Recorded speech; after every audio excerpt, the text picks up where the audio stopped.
verset 18, Jacob aimait Rachel et il dit, je te servirai 7 ans pour Rachel, ta fille cadette. Et Laban dit, j'aime mieux te la donner que de la donner à un autre homme. Reste chez moi. Ainsi Jacob servit 7 années pour Rachel et elles firent à ses yeux comme quelques jours parce qu'il l'aimait. Amen. Amen. Pendant nous continuons de lecture. Nous avons sur la délivrance contre nos origines. Nous avons la délivrance. Bana nanzambe nde baza na droit de délivrance. Biso nde toza komérite kolia bile ya bana, c'est-à-dire la nourriture des enfants. Ndenge c'est que la femme cananéenne que la nourriture des enfants va faire sa kango na ba chien te na ba mbwa te. Mais biso lokola tokomi ya Yesu, tokomi na droit il y a délivrance, il y a pour mériter que Nzamba songavi na biso. Et de l'obaki que nous avons premièrement délivrance contre quoi? Contre nos origines. Et nos origines sont déterminées par la naissance. Ici, quand Moutazo Bimela, vous sortez de quelle tribu, de quel pays, de quelle famille, ils ont constitué votre origine. Nous moni dans l'ancienne alliance, Nzamba ya Kwasala na Abraham, makamususu malam, oiko bon Abraham, azo séparé na tribu, azo séparé na famille, azo séparé na nda kwa tata na ye. Et depuis qu'Abraham a kendati ni to sola lelo, Abraham azongate. C'était une de façon ya kotalisa que po olamo nzambe eye zwesika, nzamba sa na biso o eza programme na ye.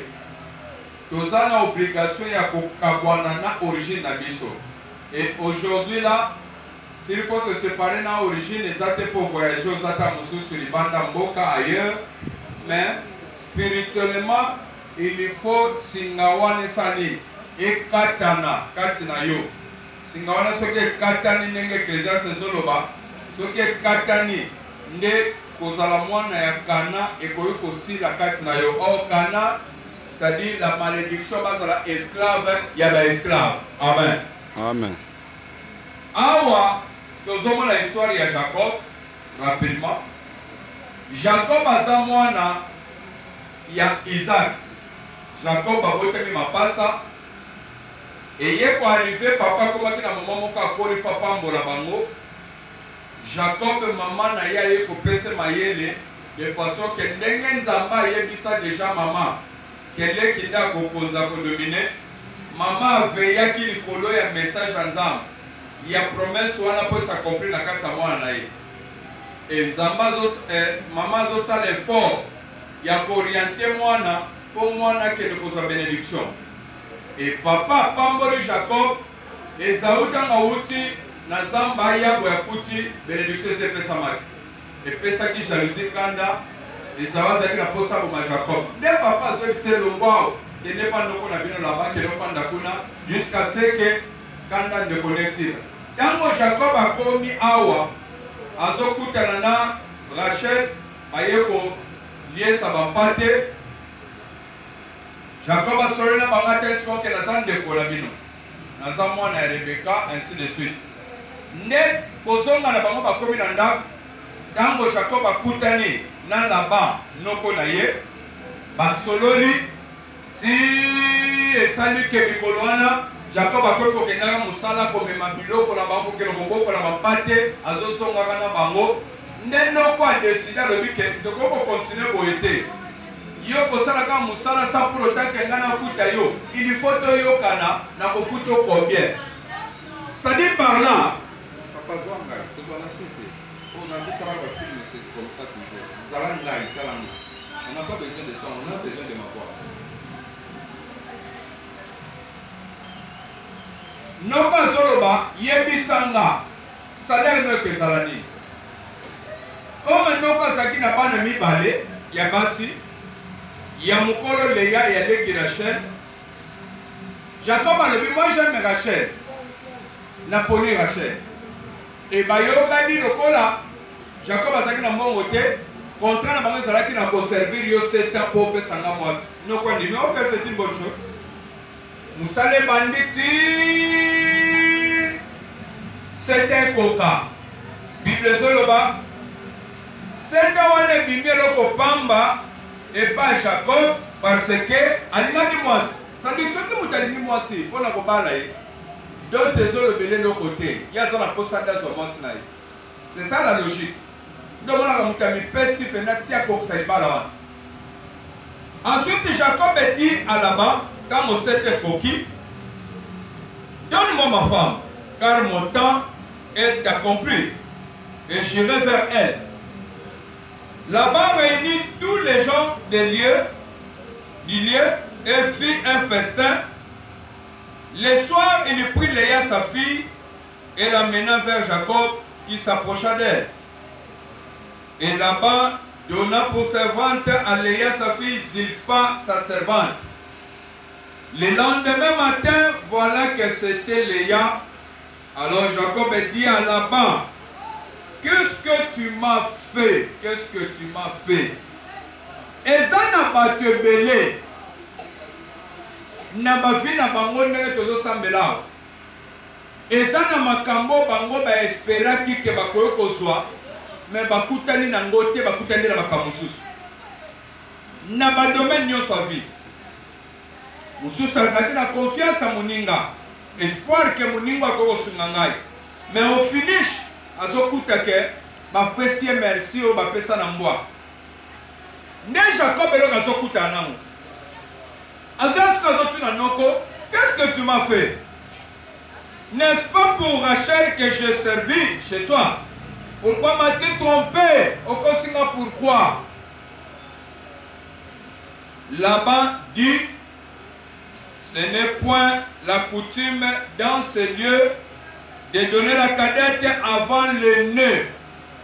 Et ça coutume ya ici koyote que bazwa leki c'est un mariage avant yaya na ye. C'est-à-dire, il y a une obligation na kutimawa et ça n'a pas loi ou ils ont caché sans le savoir ou ils ont permis que les gens parlent liboso, les gens bonga liboso, nema kambeza na ba famille batebela. C'est-à-dire, ou ils ont liboso nde basolo ba kebango ba bonga nan, bino bo serasima. Nzote pa nzambe apona Joseph azala mutu munene akipate ke bayaya riben baza. Et eza logique nzambe te ke il faut na mikolo ba bonga avant balek. Non. Nzamba acha makambongo te. Mais eza ko arrivé na vie ya Jacob, oyo ya souhaita quitter, asoya kokuta loi moko oyo est compliqué ye.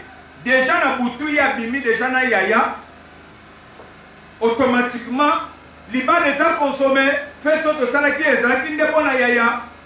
Nda ye ko réclamer. Mais je ko réclamer bisika oyo ayeba te pendant les 7 ans que doit moko zalaki. Azoya ko zala surpris. Donc réfléchis na bien ensemble. Ce que Jacob a koyoka pasi boy. Pour ba pesier quand même moi c'est mon sous matin coup ya ninga ki wana te. Mais quand même moi on n'a pas à la concerner. Rachel, moto ya vivre na fiancé na ye. A vivre na fiancé ba nenyo so pendant 7 ans. Ba kenda kabilanga, ba zozonga, ba siba mesani alambela kaye mwele ko bolia ba mesani ezale. Mais Rachel a zona la surprise que mukoloka ka ya libala ba sali eje, libala échappé ye le mwe ya yene mtazo swango. Bien aimé, dans un origine, quand on parle de coutume, coutume est ça, Moussissa Batuné Basaïla, et ça les Nabango Place Basalak, ma décision à Bango Nega Bazuela Bissiko Bango Bafan de la Nekomaka, coutume, c'est-à-dire ça habitude Nega Basaïla Kamakambo côté one. Et nous en Afrique, notre coutume est ça la pratique moko ya sorcellerie. Oyo déjà munguna sakota na kati oyo compliqué ba vie ba.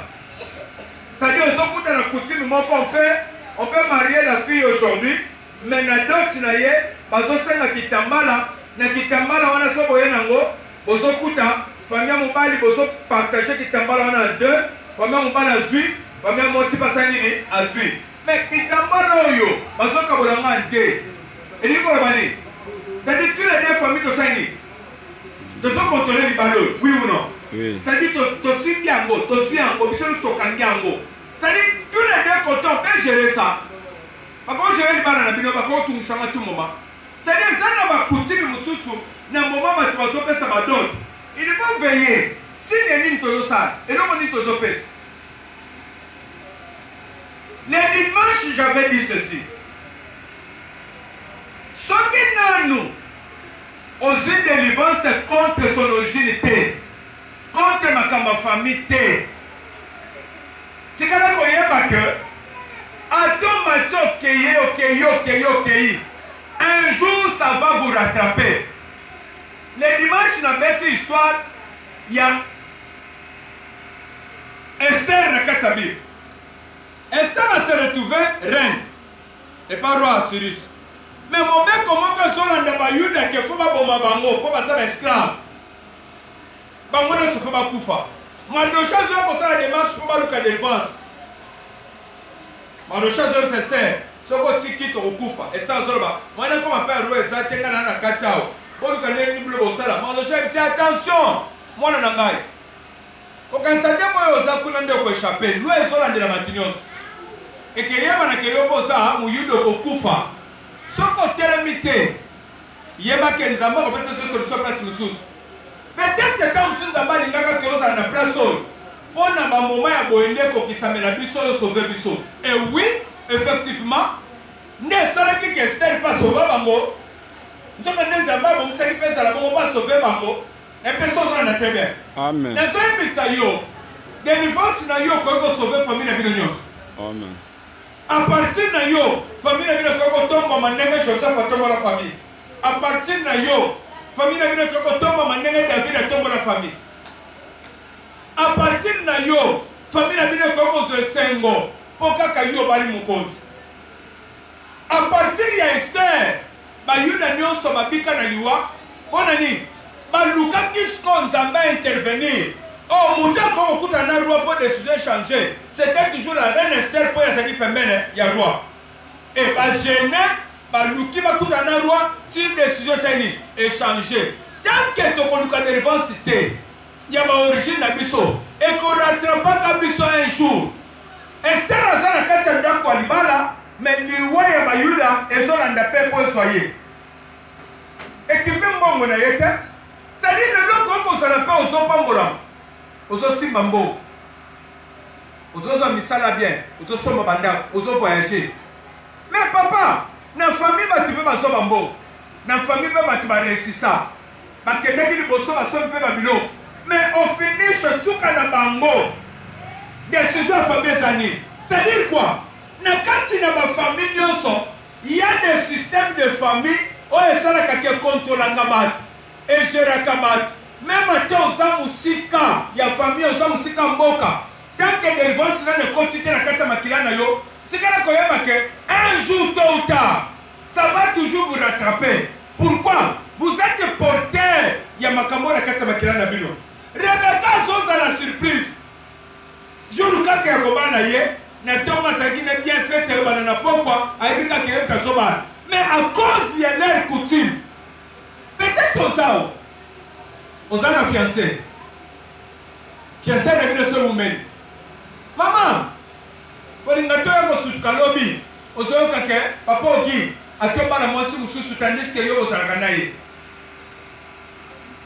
Okoyako zwa ba crise pour rien. Okomi kobela ba tension pour rien. Que choco na zwa et pesanga na tension.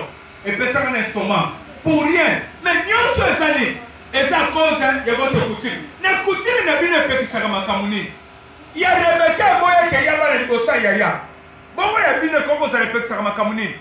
Batu nyonso ndenge tozawa ndenge tozosambela na ba système nyonso ba famille na ba coutume otobimeli na ba tribu otobimeli dans nos origines otobimeli eza na makambo eboyaka na ba via bato bamisu bakoko fanda na mabala te bamisusu bakenda kolibala eza yaka tofanda akokokenda kobota ba lese mpo aza nde na lifelo deja mpo ezalaki kaka tofana me motu nyonso akobala moya bota eza te mpo na nini ye baluki bahonore ye eza neti atumboli banzoi me bato nyonso bameka kozwa zema vo babala lelo baza na bana ebele ata ntango bayeki kobalana na nsima bakontinue kobota mpo bakokisaki nanu loi ya famille loi ya origine loi ya coutume na bango bakokisaki yango ke motu nyonso abota nao libanda na kindumba avant babala ye ya bino coutume kokozala epekisaka nini bato batanga klasi te basi kitoko me batanga klasi te basi kitoko bafana na ndako mabala te batikalaka mitelenga na pipe lega sao loba sakuna ya bino coutume epekisaka nini bamisusu babimeli na bacoutume bachef coutumier c'est-à-dire kokozala stable te na makambo mariage ye fa vivre polygamie fa botana bana bamibale ebele ye abenganaka bamibale ye azwaka basi ebele azobotabotana bango bamisusu bazosala polygamie ya propre lelo aboti na fille oyo bakabwani loba aboti na fille mosusu loba aboti na fille mosusu mosusu mpe azwi mpe mbongo abali mpena basi ebele mpo na nini na coutume na bango eza na quelque chose na boyi ozala na église oza na maboko ya yesu me lokola nanu musisa oyo singa oyo ya origine ekatani te ya riske lobi opportunité ya mbongo yango oyo ya misala ya kobala yango oyo maokuta sikoyo eloko ezosipando eza nini ce n'est pas la coutume de se lier keleki abala avant yaya soki eza na biloko abongo ezaka na kati ya famille nde biso nde tozo atake yango biloko tozokwesa nde yango wana c'est-à-dire na nzoto n'oyo ndenge ozotambola soki eza leloko moko ebatami epekisaka esengo epekisaka bato bakende na longue vie te bato bakokoma mikolo te il faut tokufa avant l'âge eloko bongo ce soir nde tozo atake yango Jacob akoma polygame à cause ya coutume ya barachel Rachel azwa retard ya kobala mpe ya kobota à cause ya nini à cause ya coutume na bango ya bino retard bozozala makambo nini ya bino coutume epekisa makambo nini nde problème toza nango tôt ou tard origine ya bato epesaka toujours likolo ya bato okoki kozala oza na kati ya église mais ovivre mpe 40 à 50 ans na kati ya église nano ozwi délivrance te bible ezoloba nini Josué chapitre 5 nasukisela wana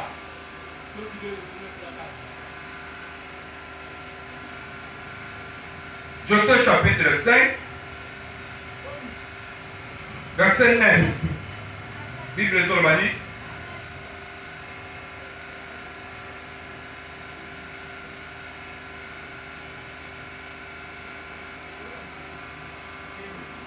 L'Éternel a dit à Josué, aujourd'hui j'ai roulé de dessus vous l'opprobre de l'Égypte. Et ce lieu fut appelé du nom de Gilgal jusqu'à ce jour. Lélo, Josué, Lélo, j'ai roulé de dessus vous. Quand on dit rouler, c'est-à-dire enlever de dessus vous, du colonne Abino. Lélo, Nzamba Zoya après 40 ans. Azoya Kosolana Bano Bazana moins de 20 ans.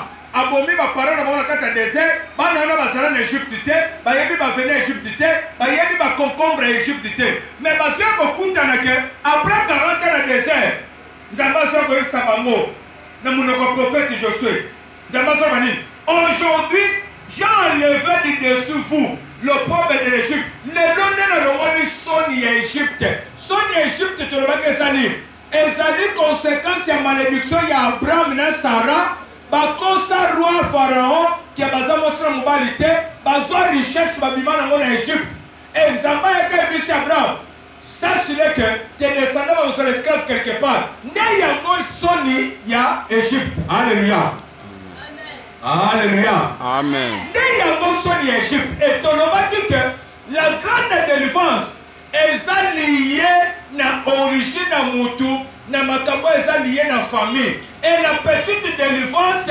eza lié na oyo nyonso eza libanda ya makila mutu libanda ya famille ya mutu ndakisa bakutani na mer rouge eza likambo ya makila na bango te eza bafamille na bango te mer rouge epasuki rapidement bakutani na baai bakutani na bajérico babeti bango rapidement mais tandis que bonne conséquence ya malédiction ya Abraham il a fallu 40 ans. Pour dire quoi? Il y a un cas de il faut prendre du temps et et prendre du sérieux pour le coloca délivrance ya makambo bra masala famille na bino basala nini bakutumi na biso basala nini eza na nini epezaka nini eboyelaka biso peut-être makambo na solo okokomona ngo netika apamba mais tikala koyeba ke ekoarrive un jour ozozela siko mpo réussir ozozela mpo bota mais okuti kutumi na bino elobi yo koyokobota te moto azokufa na hôpital mpona nini à cause ya kutumi na bango nde il faut yo okufela na libala na kobota à cause ya votre coutume seke eza makambo oyo il faut tolandela yango sérieux nzambe asi azoloba après 40 ans c'est aujourd'hui que je vous délivre nzambe akoyokolo mawa te aya na mosala nde tozala ngo na semaine ope aloba ke aujourd'hui j'ai enlevé le dessus vous la malédiction abandonne aujourd'hui j'ai enlevé le dessus vous la malédiction ya kasai nzambe akomoya te alobaka ya bakongo ezolongwa lelo telema likolo tosambe